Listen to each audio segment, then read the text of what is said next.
On February 6th, the Ask for Angela campaign started working with nightclubs and pubs in Cork City to help people who feel at risk while out socialising. The initiative aims to combat harassment and sexual assault. Cork Vintners Federation of Ireland Secretary Michael O'Donovan said to the Irish Examiner, "With the increase in online dating, we want to help create an extra feeling of security and offer a helping hand to those who may need it. The premise of the initiative is that anyone who feels at risk while enjoying a night out, regardless of gender or sexuality, can discreetly approach staff at participating establishments and ask for Angela. This will be understood by the staff, who have been trained to respond accordingly, and separates them from the person who makes them feel unsafe. They will then accompany the person to a safe location where they could discuss their concerns." The Ask for Angela campaign is a good idea executed well that will bring necessary help to people who need it. But it says a lot about our society that this initiative is necessary. The Rape Crisis Centre says on its website that it had to provide counselling and support to 1,384 people in 2015 alone. Writer Jacqueline Friedman said in Time magazine that if there were huge numbers for people getting carjacked or kidnapped, we'd call it a public crisis. Some social critics, such as Paul Joseph Watson of InfoWars, have argued against the existence of Western rape cultures. But for Friedman, that we accept it as normal, even inevitable, is all the evidence I need. The Rape Crisis Centre also says that males are sexually abused too. 12% of their clients in 2015 were men, and 81% of those men were subjected to child sexual violence. The 2002 Savvy, Sexual Abuse and Violence in Ireland report from Liffey Press found that 60% of young men who has experienced child sexual abuse has never told anyone before telling the researcher. This shows that men and boys find it particularly hard to ask for help. Abusers continue to get away with their crimes as a result. US Navy veteran Peter Musser spoke on the YouTube channel Uplift about how gender roles are destructive.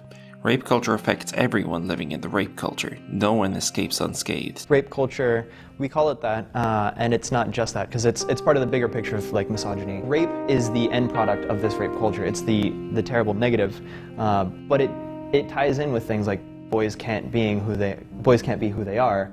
Boys can't express themselves. They have to wear certain colors. They have to put up a front. One popular counter-argument against the notion of rape culture is that the cause of rapes isn't that people don't know that it's wrong. This has been put forward by Carl Benjamin of the YouTube channel Sargon of Akkad, a controversial cultural critic known for taking photographs of women and posting them on Twitter with where they live and work. But Carl is misunderstanding and ignoring the larger problem, sticking his head in the sands like an ostrich. ContraPoints responds to Benjamin. The problem is not that rapists don't accept the truth of the proposition rape is wrong, it's that they don't even think of their behavior as rape in the first place. The people who argue that rapists know that rape is wrong have a bad theory about the psychology of rapists. This could be seen in high-profile cases. Hang on, I had to look up how... Weinstein.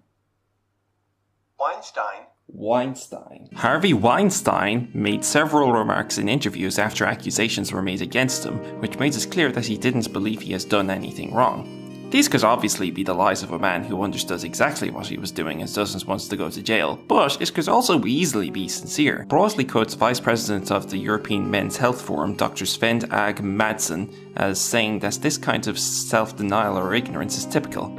If you look at court cases, you'll see there are very few instances of sex offenders admitting to the offence. Instead, the phrase you constantly hear them say is, "I thought she wanted it too." The Ask for Angela campaign is an important and hopefully effective effort to protect people in this context. But society shouldn't regard this situation as if the solution is to teach people, women especially, how to not get raped. The only way this problem is going to be solved permanently is if we tackle rape culture head on. The Rape Crisis Centre does great work as discussed. What's also important is consent workshops in colleges about what exactly sexual assault is and how to make sure you don't accidentally hurt anyone.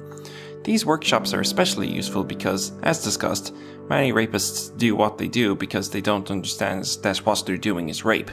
It would be good to see these workshops introduced in secondary schools also. You can donate to the Rape Crisis Centre at rapecrisis.ie/make-a-donation.html. I'll put the link in the description, and shout at me if I forget to post the link in the description.